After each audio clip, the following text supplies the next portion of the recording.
এই এটো যদি তলত নামাই দিও কি হৈ যাব DAG কি বে কি তার তলত কি আছে HAT হেড হেড মানে টুপি তার তলত আছে GS খালি আছে না GAS কি হ'ব গ্যাস তার তলত কি আছে ম্যান এটো কি হ'ব ম্যাপ ম্যাপ এমএটি ম্যাপ আমি শুধু গেছি আর স্যার কি হবে এটো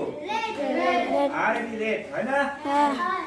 আর উল্টাই দিলে আমার এটো কি হবে শুনুন আমি যদি এটো উল্টাই দিও প্রথমবার পড়া GOD কি গড গড মানে কি গড ভগবান কি ভগবান FOG ফগ